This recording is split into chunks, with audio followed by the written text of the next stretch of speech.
मुख्यमंत्री पुष्कर सिंह धामी पहुंचे काशीपुर और इसी के साथ ही अटल बिहारी वाजपेयी की जयंती पर कार्यक्रम का आयोजन किया गया।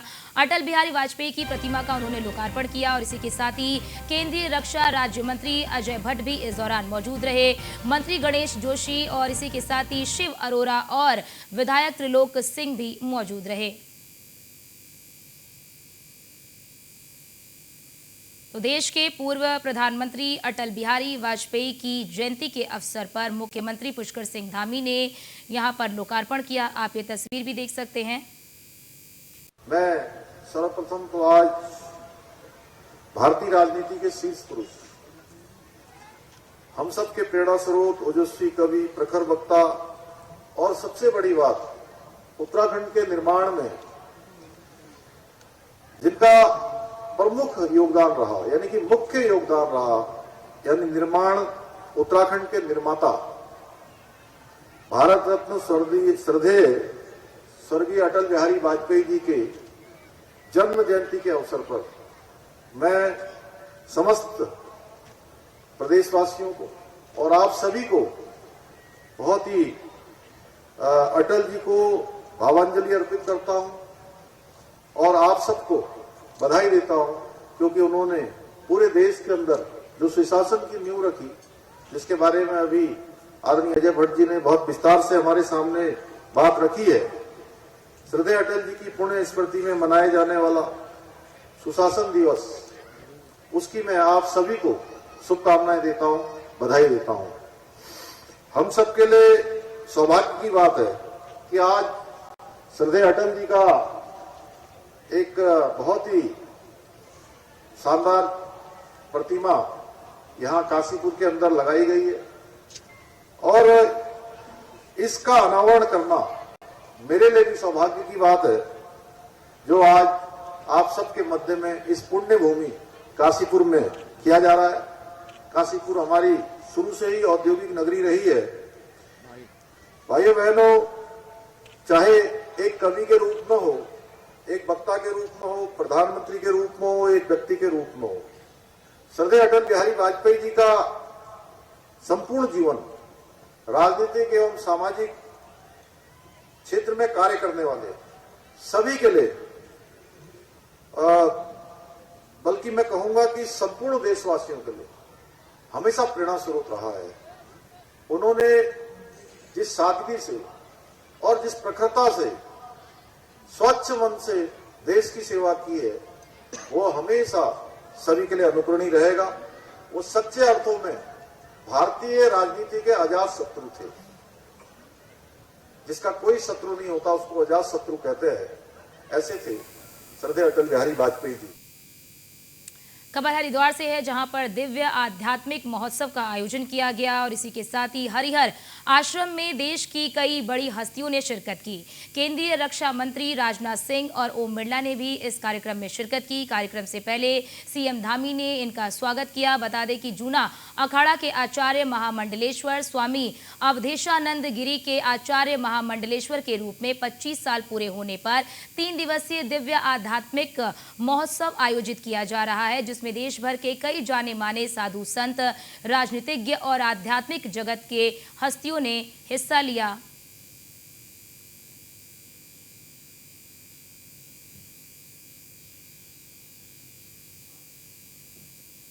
जम्मू कश्मीर के पुंछ जिले के बफेलियाज इलाके में आतंकी हमले में शहीद हुए उत्तराखंड के लाल का पार्थिव शरीर जॉली ग्रांट एयरपोर्ट पर लाया गया, जहां मुख्यमंत्री पुष्कर सिंह धामी ने राजौरी आतंकवादी हमले शहादत देने वाले शहीदों को श्रद्धांजलि अर्पित की और परिजनों से मुलाकात कर उन्हें सांत्वना दी। इस दौरान मुख्यमंत्री पुष्कर सिंह धामी ने कहा कि उत्तराखंड के 2 जवान जो हैं वो देश के लिए अपनी उन्होंने शहादत दे दी, अपना बलिदान दे दिया और इस घटना को लेकर पूरा जो उत्तराखंड है वो दुखी है और देश उनकी शहादत को हमेशा याद रखेगा और उत्तराखंड सरकार शहीदों के परिजनों के साथ खड़ी है।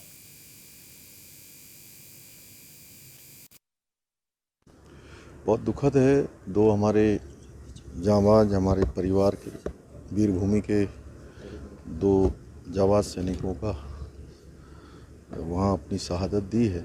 हम सभी उत्तराखंड वासी, देवभूमि के लोग इस दुख में हैं, लेकिन भगवान से प्रार्थना करते हैं कि भगवान उनको अपने श्री चरणों में स्थान दे, क्योंकि उन्होंने बहुत सर्वोच्च बलिदान दिया है भारत माता की रक्षा के लिए, देश की रक्षा के लिए, अपने कर्तव्य के।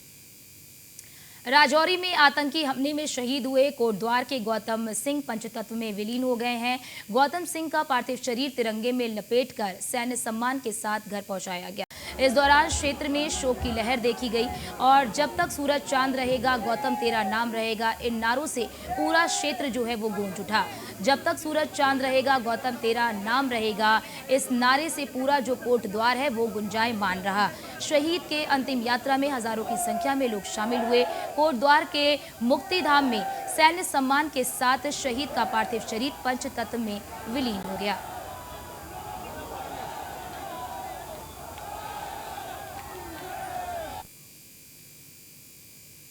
पूर्व प्रधानमंत्री स्वर्गीय अटल बिहारी वाजपेयी की जयंती को बीजेपी सुशासन दिवस के रूप में मना रही है और इसी के तहत बीजेपी प्रदेश मुख्यालय में गोष्ठी का आयोजन किया गया। इस कार्यक्रम में भारतीय जनता पार्टी के प्रदेश महामंत्री आदित्य कोठारी, सुशासन दिवस के प्रदेश संयोजक ज्योति प्रसाद गैरोला, सांसद नरेश बंसल सहित बीजेपी के तमाम विधायकों और पदाधिकारियों ने शिरकत की।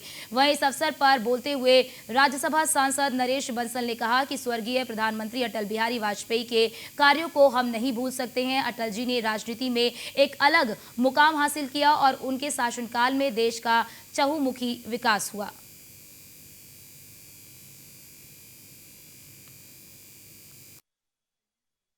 भारतीय जनता पार्टी के स्वर्गीय श्री अटल बिहारी वाजपेयी जी प्रेरणा स्रोत हैं और देश के अंदर सुशासन कैसा हो सकता है इसका एक मॉडल उन्होंने रखा है। आज नरेंद्र मोदी जी की सरकार भी उसी मॉडल पर चल रही है।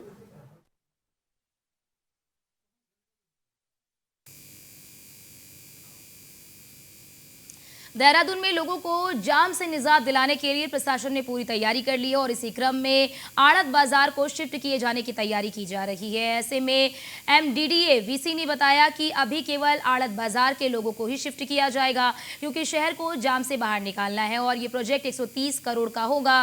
साथ ही विस्थापन नीति के अनुसार जो मानक बने हैं उसी के आधार पर तमाम विस्थापितों को जमीन दी जाएगी। अगर वो जमीन के लिए नहीं मानते हैं या फिर उन्हें जमीन नहीं चाहिए तो उन्हें मुआवजा दिया जाएगा।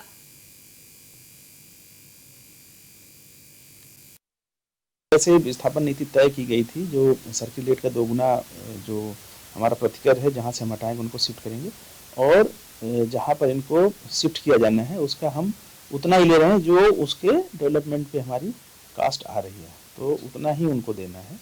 और उसके बाद फिर व्यापारियों के साथ बैठक करके हमने एक आम समिति बना ली है, उनके साथ एक अंतिम बैठक करके।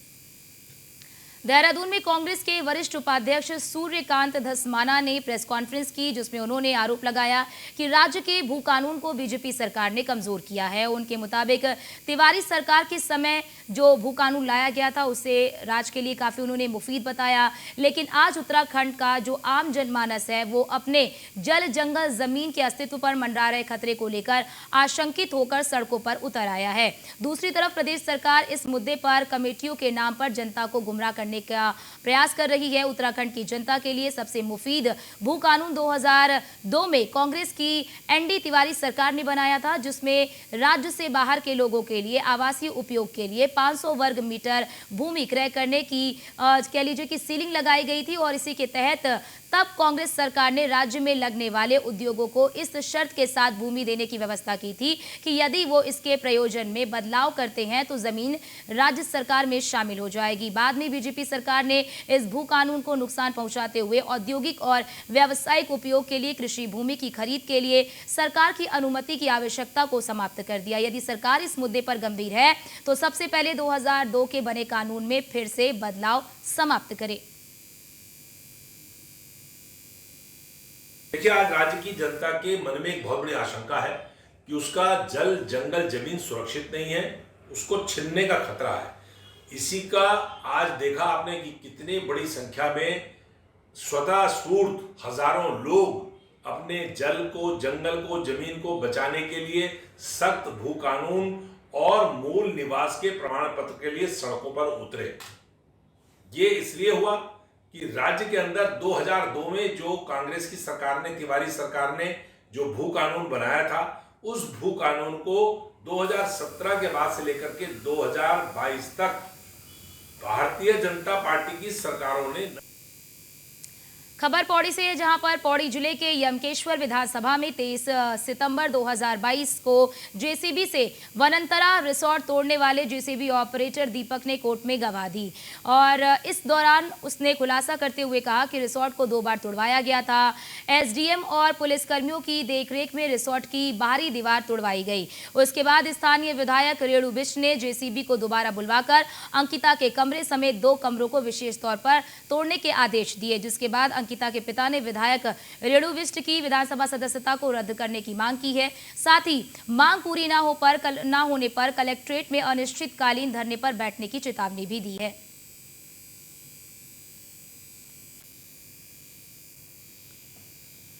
तो ये तस्वीर आप देख सकते हैं और इसी के साथ ही मुख्यमंत्री पुष्कर सिंह धामी से ये कहना चाहता हूं कि आपको पता पड़ गया, वैसे भी आपको पता था, लेकिन आप एसआईटी ने उन जो आरोपी बनने चाहिए थे उनको हमारे गवाह बना रखे हैं। तो मैं पुष्कर सिंह धामी से एक साहब ये कहना चाहता हूं कि आप इनसे विधानसभा सदस्य से इस्तीफा दिलाओ और इनको तुरंत आरोपी बनाओ।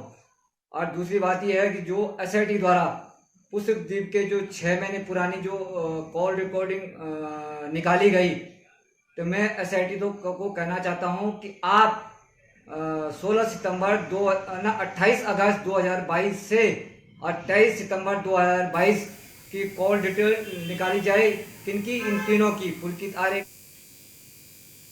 और आगे बढ़ते हैं, खबर मसूरी से है, जहां पर मसूरी में अग्रवाल युवा प्रकोष्ठ मसूरी ने अग्रसेन मंदिर पर तुलसी दिवस के अवसर पर पूजन का आयोजन कराया, जिसमें बड़ी संख्या में अग्रवाल महासभा के सदस्यों और स्थानीय लोगों ने प्रतिभाग किया और माता तुलसी की पूजा अर्चना कर आशीर्वाद लिया।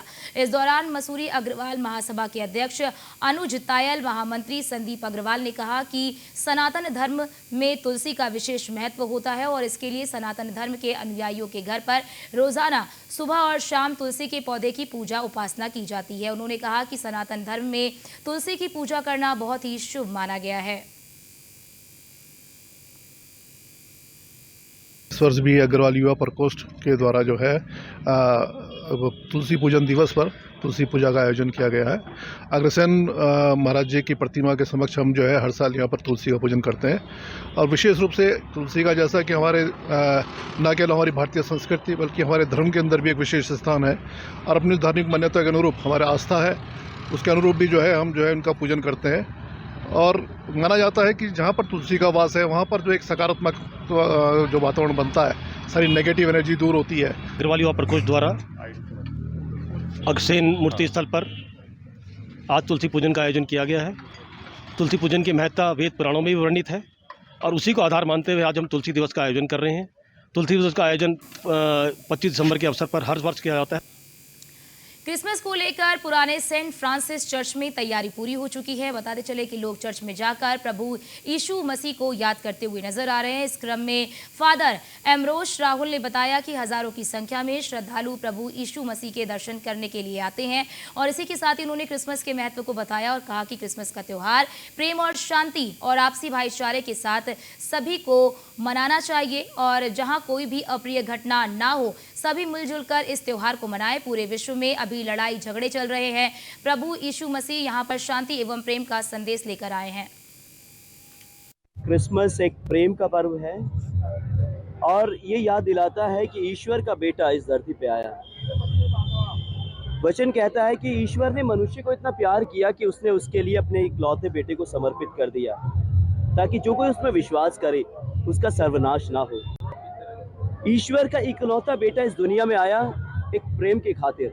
उसने अपने आप को पूर्ण रूप से समस्त मानव जाति के लिए समर्पित कर दिया और वो बालक एक चरनी में जन्म लेता है। बेथलेहम एक जगह है, वहाँ पर एक चरनी में उनके पिता यूसुफ और माँ मरियम उनके साथ में है। तो माँ मरियम उस अपने नन्हे मुन्ने लाल को, ईश्वर के बेटे को, एक जर्नी में जन्म देती है। अच्छा सेलिब्रेट करते हैं, हमारे घर में कैंडल्स वगैरह जलती है, प्रेयर होती है, बहुत अच्छा सेलिब्रेट करते हैं। क्रिसमस बेसिकली अभी तो यूनिवर्सल हो गया। वैसे तो मैं दुबई से पली बड़ी हूँ बट मैं अभी ऋषिकेश में हूँ, तो अभी मैं आई थी देहरादून सिर्फ चर्च अटेंड करने के लिए क्रिसमस मास। यहाँ पे खासियत। और इसी के साथ इस बुलेटिन में इतना ही। बाकी देश दुनिया की तमाम खबरों को देखने के लिए आप बने रहिए न्यूज़ 1 इंडिया के साथ। नमस्कार।